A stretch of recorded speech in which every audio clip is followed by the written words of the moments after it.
Y'all ready? Yep. All right, cool. All right, welcome back, everybody. This is Correct Me If I'm Wrong. This week, I'm your host, Boyo, aka the Independent Variable. To my left, I have Jesus. What's up, guys? To my left, I have Patrick. Hey, to my left, I have Devin. Why are we so weird? What up, everybody? This is Devin. How's everyone doing today? We're doing good. Today, we have a special podcast because we have our first two guests.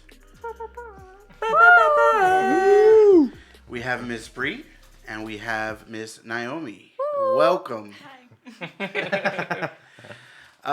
These two lovely ladies have been helping us out with the podcast. They've been sharing every single time we post. They've been listening. They've been supportive through the beginning. And, well, we decided to have some guests. And today they're going to bring a little bit more different contrast to the actual podcast because, yes, they are females. Yeah, they are. So right now, I'm glad to have you guys back. First of all, I want to thank you guys for choosing life and not going to the Dominican Republic. But everybody at the table, except for myself, was able to actually go to New York, and that's what we're talking about today. All the different experiences that they had. What are some of the main differences that you see different as far as Texas and the state of New York, as far as if food, hospitality? I guess just the mindset that no one's really, like, everybody's doing what they're doing. Everyone has a goal and everyone has a plan, and no one's really paying attention to anyone else around them. That's pretty interesting. Everybody has headphones on. That's literally something we noticed too when we went. Like, a lot of people had headphones on over there. So yeah, it's pretty interesting because, you know, the differences between there and here and there as far as that. Yeah, you definitely see a lot of New Yorkers completely sticking to themselves. Like, everyone has AirPods, like you were saying. No one really, talks to you. No one makes casual conversation. Everyone's literally just to themselves, doing their own thing in their own world. They're such in a rush. They're just everywhere. There's so many people. It's just crazy. But they were really nice. They were really nice. So going back into, is Southern hospitality a thing? Do you think that it's just going to be in the Southern states, or did you notice any kind of similarities in Southern hospitality in the Northern states? So I think New York, like I said, they keep a lot to themselves, but every time we had questions, like, they were like, they answered us, they helped us out. I don't know if we met any, like, completely ridiculously rude people while we're in New York, but they do just all keep themselves. Like, that's something that I've never actually seen anywhere else, where people, like, you're side by side standing right next to somebody on the subway and they literally say nothing to you the whole entire time. So that's pretty crazy. So would you consider that Southern hospitality? Because here, like, you do. I can sit somewhere and someone's going to start talking to me. For example, on the plane, we get on the plane from Dallas to go to Cincinnati, and I sat next to this older gentleman, and I was so tired, ready to go to sleep, and the guy just starts talking to me. You didn't get that in New York. So yes and no, but, I don't really see that being rude. That's just, you kind of just stay in your own realm there. Has anybody's opinions changed about leaving West Texas and possibly pursuing something in a larger environment like New York? No. No? I can. New York is something cool. New York was a good place to visit. It has almost everything.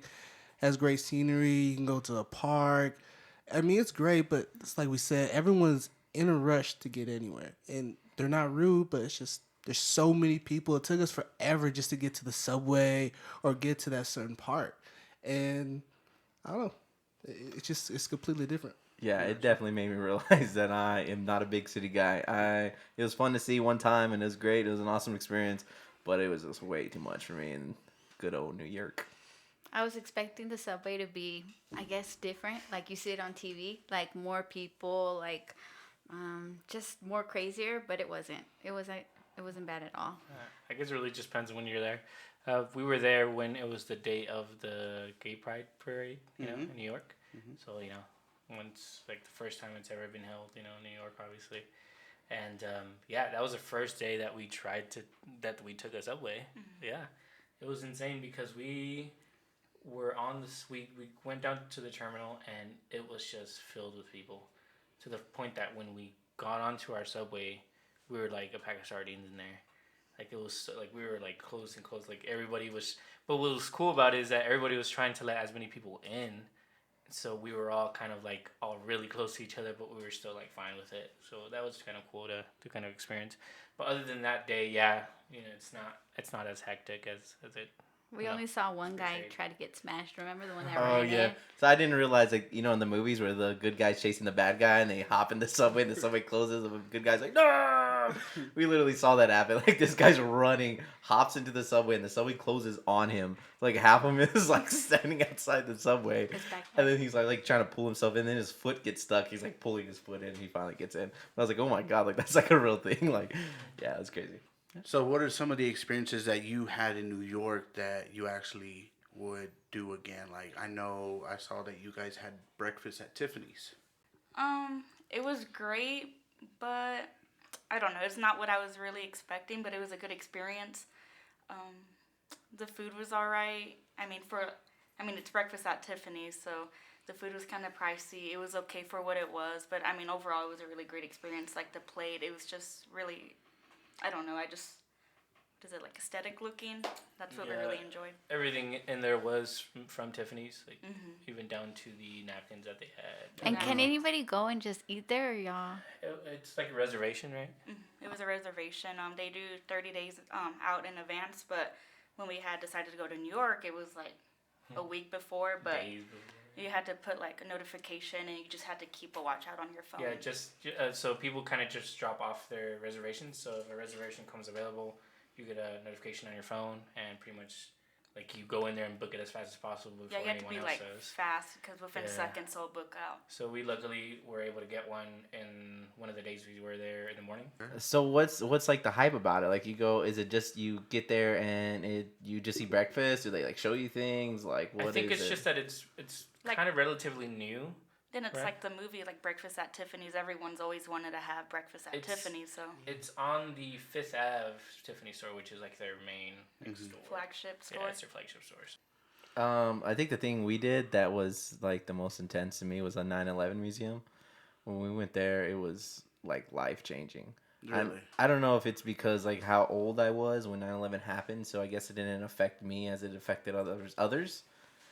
But like going into the museum and hearing the voicemails of people that their last voicemails they were able to leave each other and hearing their stories, it completely changed my mind of how I like saw 9/11, I guess.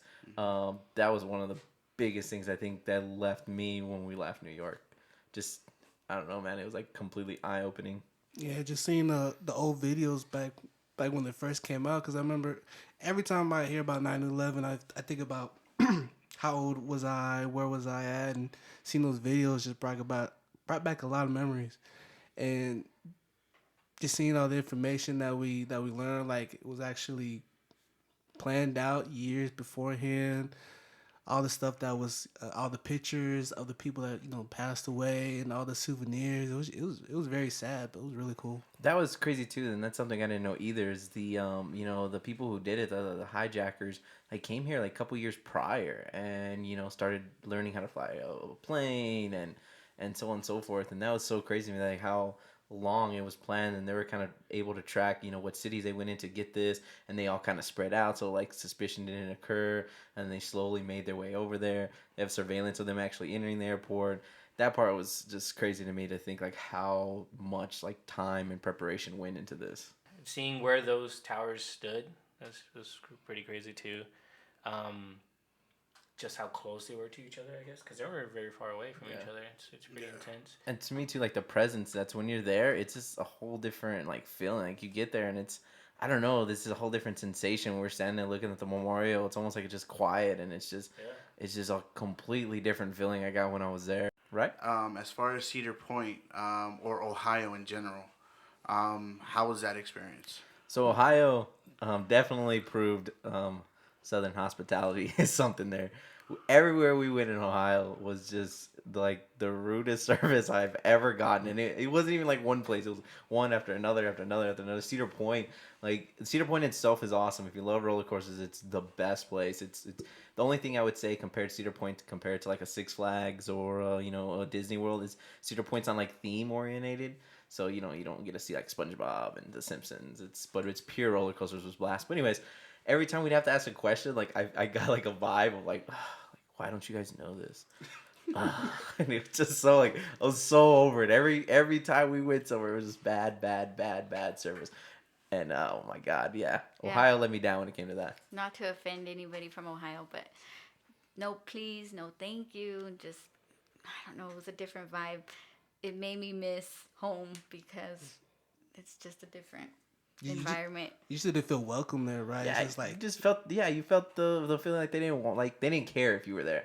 Not that they were like we never had anyone like say anything rude to us, but there was never like we're glad you're here. Like even at the hotel, like the person who checked us in was like, oh, here's your keys, and it's just like there's no feeling that you're here, that you're there, like welcome. Like it's just absolutely, why are you guys here? As far as that going now, so now we're Canadians like super nice when y'all went over there? Canada was super awesome. Our service was great.